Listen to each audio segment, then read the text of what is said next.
Hey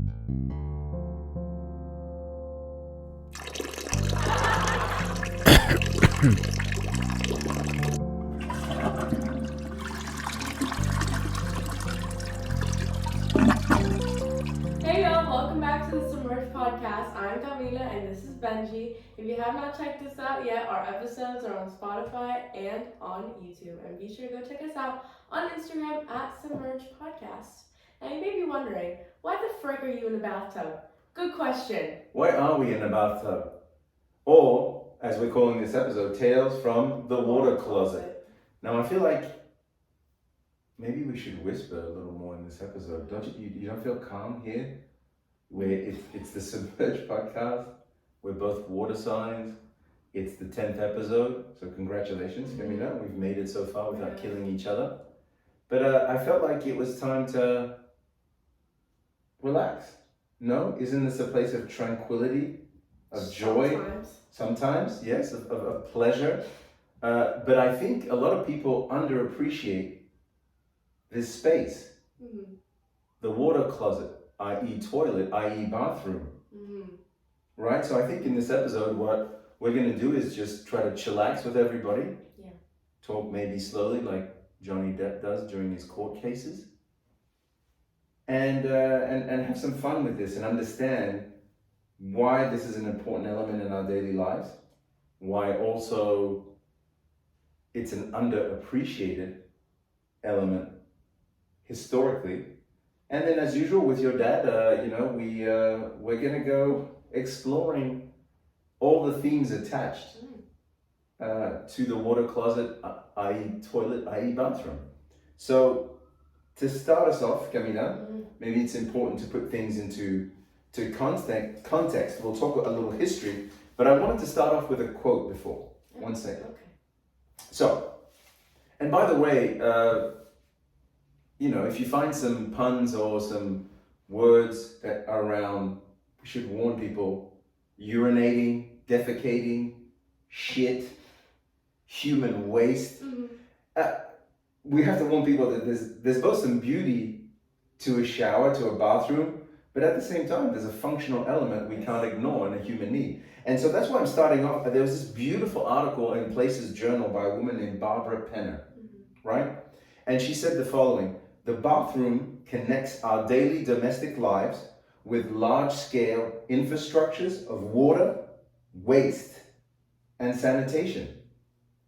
And I think that's where the engineering part that you'll introduce us to in the history, and we're gonna explore deeper kind of those themes. So go ahead, Camille. What can you tell us about the water closet, i.e. the toilet, i.e. the bathroom? All right. So the term water closet was originally a term for a room with just a toilet. So bathroom started out with literally a room and a toilet. So the shower wasn't really a concept. Neither was the sink. Neither was a mirror. It was a hole, and you just sat and you did your thing. Mm-hmm. And it was invented in 1870, this term. So quite recent development if we really look at how broad history is. Yes. It is unclear who created the flush toilet, but there is archaeological evidence in India from over 4,000 years ago of a draining system. We don't know if that was toilets, but they assume it had something to do with a sewage system. So it's been around for quite some time. And in 315 AD in Rome, they had 144 public toilets, and it was like going to get coffee. It was an event. Like, you went there and you talked about the news, or you talked about your family, or you met your friends. That's a very important aspect of communal bathing, which we find throughout history in Turkey, in Greece, in Rome. The tradition continues in Japan, Turkey, and also Finland with the saunas, right?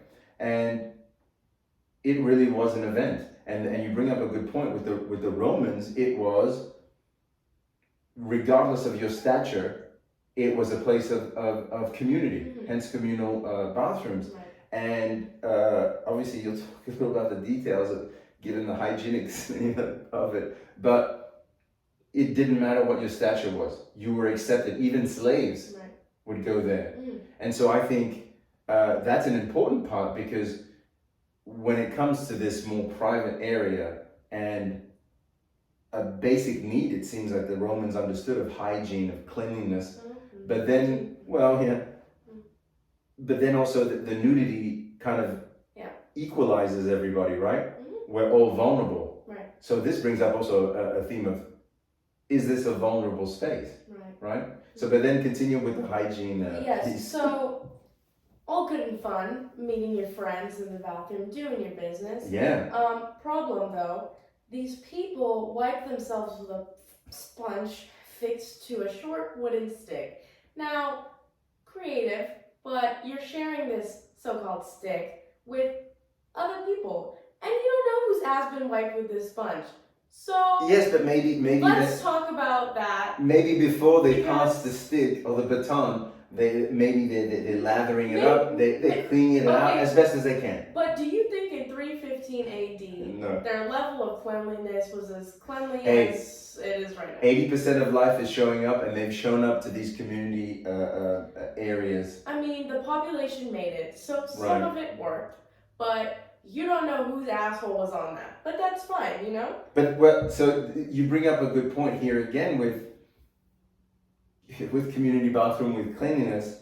There is actually in Sheboygan, Wisconsin, there is a place that's called the John Michael Kohler, and if you know some brands, Kohler is a big bathroom toilet brand, art center, where what they're trying to do is unite the most basic human need, which is urinate and defecate, i.e. shit, with beauty and aesthetics, and it's designs of public bathrooms.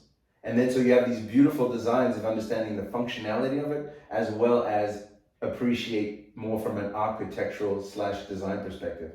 So that's a good idea, celebrating kind of our human waste and the fact that we're dirty fucking creatures. And you know, the Romans, as I said, maybe they didn't know any better, but hey, at least it brought people together. Yes, it gets worse. It was their like water Twitter, right? Yeah, it gets a lot worse. Okay, so explain. So let's run it forward several hundred years. Here we are in the 1800s in London. Public bathrooms are a normal thing now in pretty much all of the big cities in the world. And London is known for their uncleanliness, especially. Well, you are in the Industrial Revolution, so there is a ton of people coming to the city to find their riches. Overpopulation. Correct. So this overpopulation caused a big problem with these so-called public bathrooms because so many people were going to shit, of course. And they were mostly called outhouses, right? Because they were outside the house. Yes. You see them a lot in westerns, by the way. They did not have bathrooms in houses yet. So, here we are. Public bathrooms are being overused, and people's shit is piling up on top of one another, and it's becoming an issue. And London had a whole issue because the sewage broke and spilled all over the streets of London. Nice. So here you are, you run, shit, and piss, and I don't know what the hell else was in there, on the streets of London. So there you go, that's nice. And it got into the water supply. Ouch. So now we have waterborne diseases like cholera. So that's nice. Cholera. Typhoid. Cholera, whatever. Typhoid. But yeah. Diarrhea. Not fun. No. Well, that brings up a good point, because also the same thing kind of was happening with New York's overpopulation in the early late 1800s to 1900s, because the Industrial Revolution was catching up there too. And so there was an outbreak of typhoid, cholera, and then it forced people politically and economically then to analyze, we need indoor plumbing. Yes. And guess what? That's why the water closet comes about, because the houses weren't prepared for it. Mm-hmm. There wasn't a common space that we call like the larger space, the bathroom. Mm-hmm. So that's why they were going to the closet and putting in, you know, and there's actually my cousin, shout out to Brigitte, sent a thing that in French it was called la commode, which is again the closet, mm-hmm. you know, and which the word commodity is in there. Yeah. If you can call a piece of poop a commodity. Yeah. Maybe it is, it's worth gold sometimes. Yeah, well, by 1848, the government had decreed that every house should have a water closet. Correct. And so there began the indoor housing of bathrooms. And and they also decreed that the cities need to have a sewage system because clearly whatever they had going did not work. And by the 20th century, that's like kind of when most of the bathrooms technology evolved. Of course, now you have a fucking toilet that talks to you in Japanese from Japan. Yeah, You don't even and know. might spray on your butt or Yeah, asshole. there's so many new technologies. Or you can do it yourself with a bidet, but the problem is not many American bathrooms have it. But I remember growing up, there was the bidet there. It's like, listen, just in case you're going out, just want to make sure that everything is clean. Right. So by 1993, they had self-flushing toilets. So whoopee technology. And so the bathrooms have become basically a part of our routine, a very big part of our routine since the 1800s. And so in 1908, in Buffalo, New York, the Statler Hotel was the officially first hotel to have private plumbing in every room, right? And he had a slogan called "Room and a Bath for $1.50." Genius. So then here we go, the bathroom enters into capitalism, enters into this wave of like, come and have a relaxation, shit yourself silly, but in private, not in front of everybody, and the whole street doesn't need to hear, and then potentially you won't create an infection. Nice. I think there's a texasarchive.org where there's the history of the water closet in there, and it talks about that private plumbing and that bathroom. But then what's interesting from an aesthetic standpoint, and we talked about this, is that during the Victorian ages in the 1800s, you would go and kind of, let's call it the commode, bathroom area, water closet area, much larger, kind of plush, very well decorated, carpets. And then you go to the modern era where all these white colors, subway tiles, much more clinical, so emphasizing the cleanliness of it and that doctor aspect to it. And you see that in certain movies, you read that in certain books, and even this own bathroom ourselves tends to be more clean cut. And I think that has affected design. And then, as we know, the early century modern has come back. You see it a lot in design. So pay attention next time you go shit or take a pee at nightclubs. You'll see them trying to do a lot of things that are kind of funky. But so Camila, I wanted to emphasize, obviously we talked about the history. It's very important because one, we're being saved from diseases. It's fitting into the lives of the Industrial Revolution, everything that's modern, and then also the fact that the U.S. and the U.K. during that, let's call 150 to 200 year period, are the big imperial powers. They kind of push what another author called the sanitary imperialism, because then they brought their Western standards of cleanliness, of bathroom, etc., to the rest of the world. And what's interesting is we still, even though there's a World Toilet Day, by the way, on November 19th is World Toilet Day. Still, there's over 670 million people that defecate outside. Are we going to talk about the fact that they found the archaeological evidence of a draining system in India, and these people still shit on the streets? Yes, but they have the oldest recorded draining system, and these people still can't figure out to get to one of the it's also have to do with the socioeconomic level and not access. But yes, you have to question a government that doesn't give indoor plumbing to its entire population. That was one of the main tenets of Modi, who when he was elected, was he was going to give a toilet for everybody or try to spread the word. So we're still here in the 21st century dealing with that problem. But I wanted to go on a lighter note, or maybe not so much.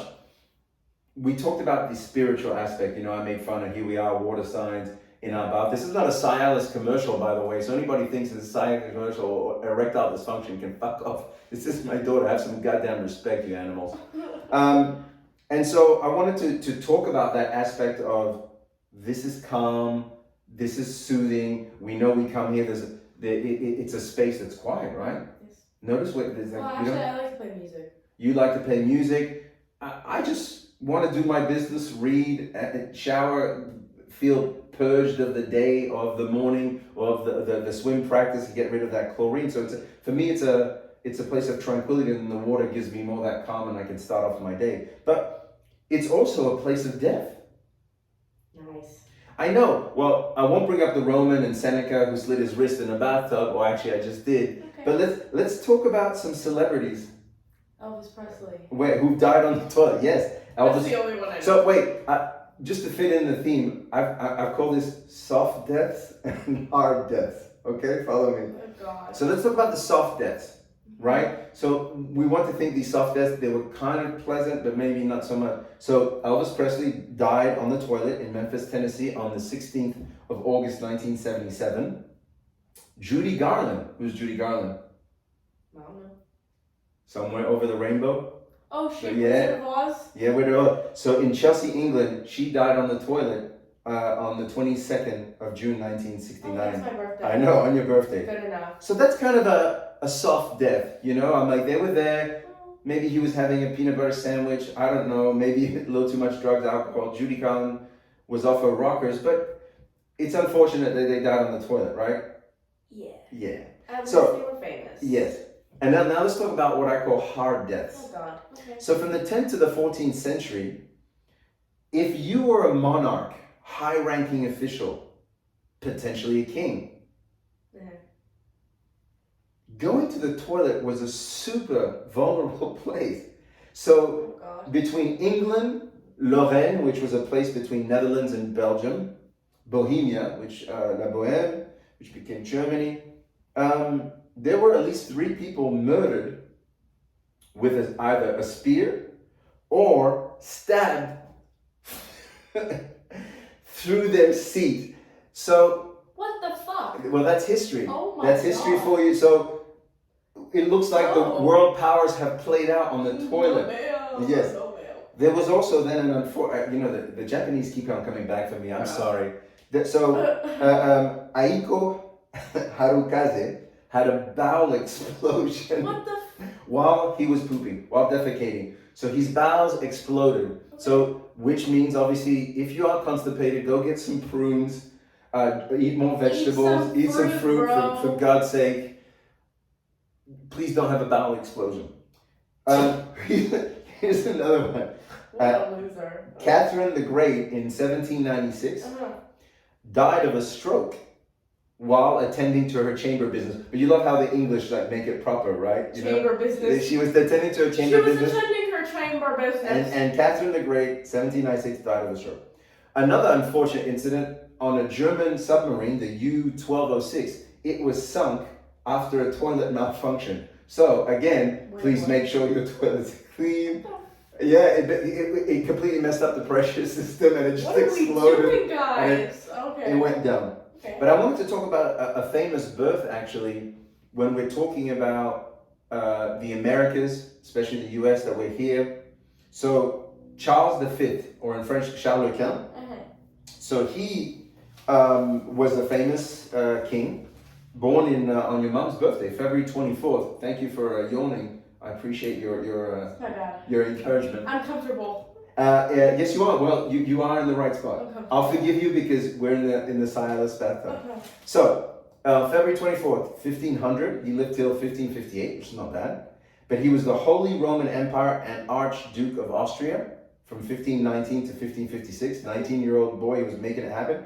He was the King of Spain from 1516 to 1556. And he was also the Lord of Netherlands under the titular Duke of Burgundy from 1506 to 1556. This guy was massive. He reigned over massive territories. Okay, so And he oversaw the long-lasting colonization of the Americas, as well as the short-lived German colonization of the Americas. So check this out. You're trying to see what the connection is with the commode, with the water closet, with the bathroom. His mother was Juana la Loca. So she was crazy ass bitch, but now they called her Juana la Loca because they said that she potentially suffered from melancholia, a depressive state. She was schizophrenic. But it turns out that her father and her husband were trying to push her out of power. So it was to their advantage that she was crazy. So women, again, with the toilet here are being underrepresented and misrepresented. So let's shout out to Juana la Loca. Yeah. But the point is, she was forced to attend some sort of party, gathering, dance while she was in labor pains. So during the labor pains, she had to rush, and Charles V was born in a bathroom. So again, a famous birth and history and people that have an influence on colonies and empires, born on the shitter, born in the bathroom, born in the water closet. And by the way, I'll bring up a personal story. When you were born, well, prior to your birth. Don't tell me you dropped me on the toilet. No, yeah, first you weren't born on the toilet. This is not Right. but Okay. I'll make the connection because your mother forced me to watch all birthing accidents and What the I think it was National Geographic. I forgot if it was a special Discovery. But it was never like the pleasant ones. Your mom made me watch the most horrific births, so everything that could go wrong. So instead of going me in my bag to a Lamar class and breathing, all I'm dealing with is like, oh, that baby came out this way, or this happened. And the funny part is, there was a lot about babies being born on the toilet, where the girl didn't know she was pregnant and suddenly the baby Oh my pops God, out. stop. I always watch those and I'm like, are you dumb? Exactly. Like, genuinely. Like, But then going back to you, so that's pre-birth, but then the night of the birth, actually, when the labor pain started, your mom was actually shitting herself and throwing up in the bathroom due to green curry, but that was the announcement of you coming to the world, and then there you are. Born in waste, die in waste, please accept it, this is part of our human condition, lovely. right? So I thought that was a good piece. So I wanted to conclude and maybe bring up some more funnier points, but also some more pop culture reference to talk about the bathroom. This space has been connected to so many books and so many movies. Some you'll recognize, maybe some you won't. And by the way, it's played out both on the funny side, because it's, when you talk about shitting, the fart jokes, people always get so awkward. Like, but also there's the awkwardness, yes. Like, you're good friends with someone if you're able to talk about like your shit with them. Because if you can't talk about your shit with them, it's just like, that's just an awkward friendship. Like, that's always a standard for me with my friends. Like, if you're not able to be like, I need to poop right now. Like, there's problems. Like, especially if you have a boyfriend too, and they're just like, ew. And I'm like, what do you mean ew? Well, this space is wide open. I mean, we even cut off behind us what used to be a door to the toilet, but that's open now. So is the shower. It's open concept. And yes, my children can come in when I'm on the toilet and talk to me, but it's not for every family. We're not saying to do it, but it's like whatever at this point. And so you have to get over it, Yeah. But let's talk about the movie. So I'm calling this from the mundane to the tense to the horrific. Let's talk about the famous scenes. Psycho.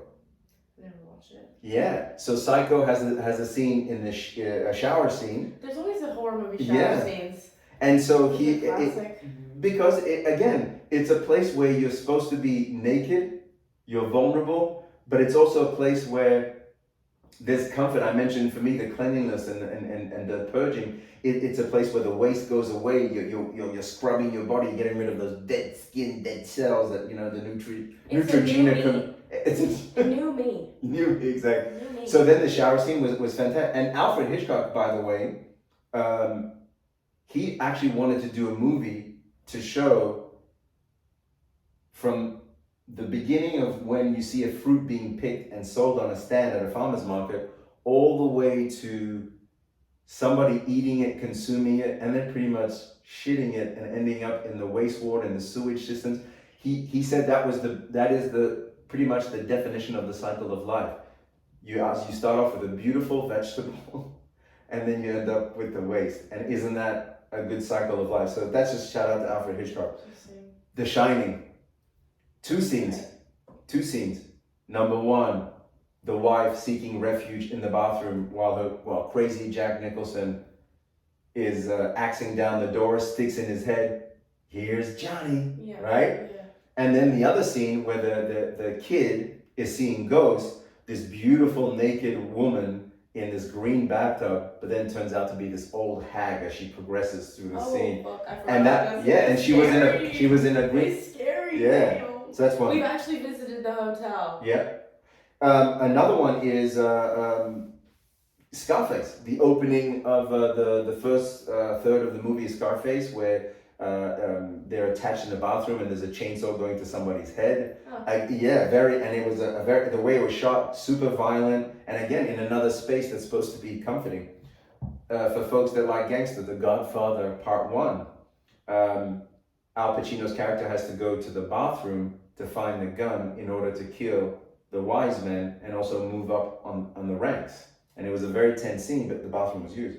And then maybe to then flow, to the next. No pun intended. When we're more lighthearted, I'll start with Trainspotting. It's not a movie that you've seen, but folks in the 90s, if you've seen Trainspotting, a druggie just obsessed with getting high, but unfortunately he tried to quit, he's getting the shits, and he's dreaming, as he's going through the scene, he's like, I'm dreaming of porcelain bathrooms, and it's the dirtiest, the ugliest crapper you've ever seen, and he drops his drugs inside, and in his mind, he goes in and he disappears in the toilet and starts swimming just to get his drugs.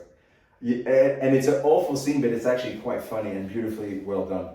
But then here's some more maybe funny ones.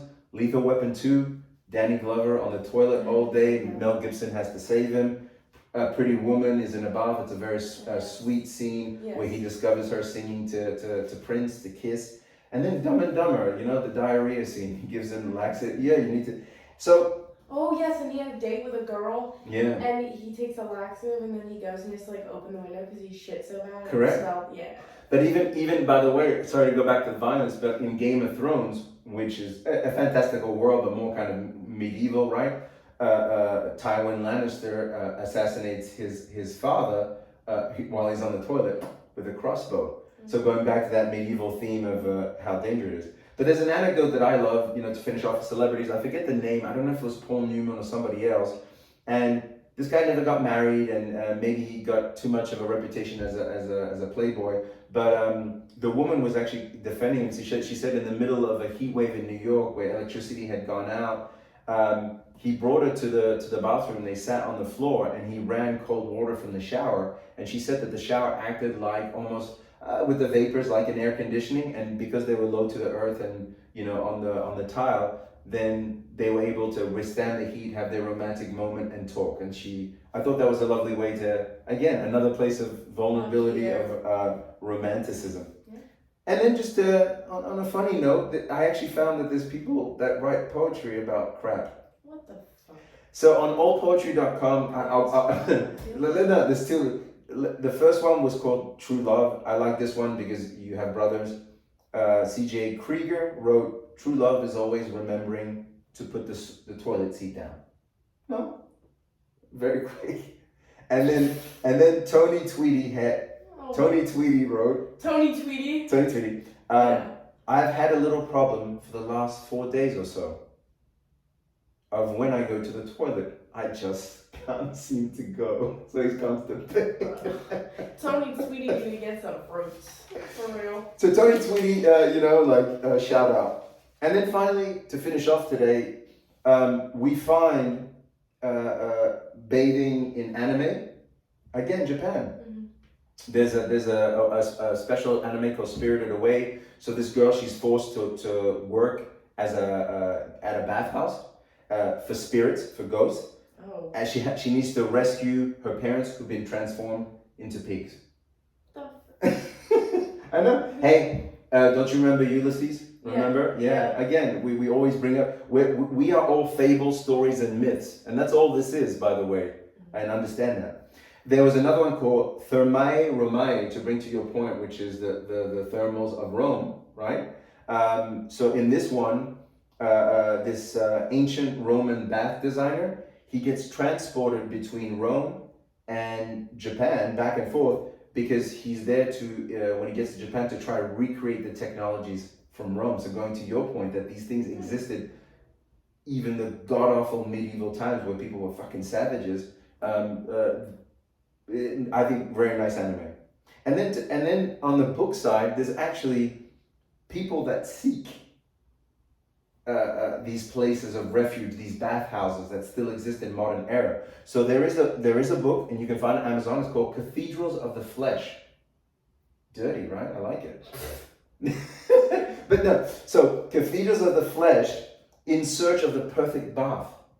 So this woman from New York, apparently, synopsis, is traveling to Turkey, Greece, Russia, Finland, and Japan. So where there's still kind of like communal bathhouses, maybe they're separate now, and trying to find that perfect bathhouse with both success and not success. So it apparently got good reviews. So Cathedrals of the Flesh.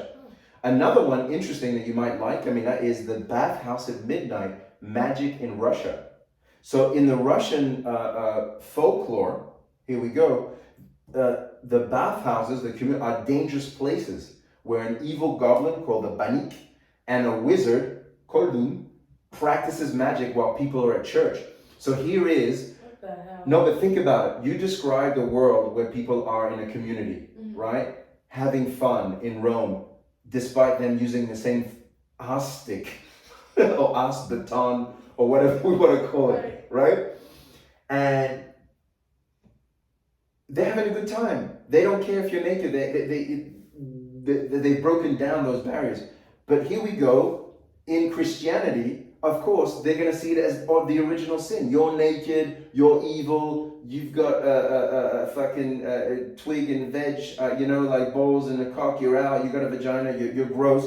But so then the Russians have to invent these stories of ghouls and goblins in order to kind of be like, the people that go to the bathhouse are bad people. But this is the problem, is that also in modern day area, they've taken on a more sexual element, the bathrooms.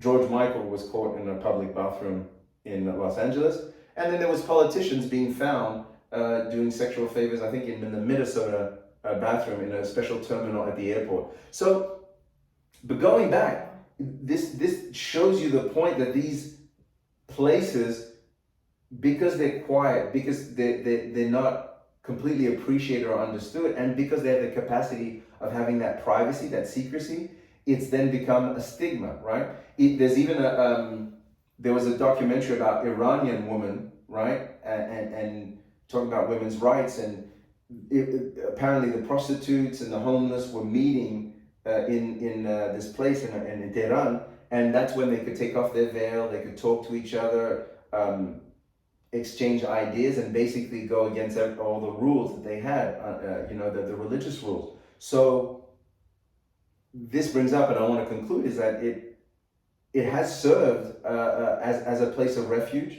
and let's not underestimate that. And then from I brought up the sexual element too. There's actually a song by Chicago called "An Hour in the Shower," and so I love, if you go and look the lyrics of "An Hour in the Shower," it takes everything. It talks about the relaxation part, the cleanliness part, rebirth, and then sex.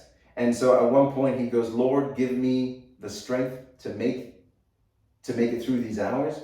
Soon my long work day is done, and then I can run home to my fun hour in the shower." But also he attached it to basically a vibrator and a woman, and then joining him in thoughts in the hour in the shower. So go check out the lyrics. I didn't invent it. The point is, whether you use this as just something functional, fantastic. Yes. Don't be ashamed of it. Yeah. Whether this is your place of refuge and your place to meet up with your boyfriend, your girlfriend, your reptile, whatever you're into, and or if this is on a larger scale as a society, a place where you go have that cigarette and talk about your life, and it doesn't matter. This to me, this is still a cherished space. And then guess what? You've taught us that through the invention, it's saved from diseases.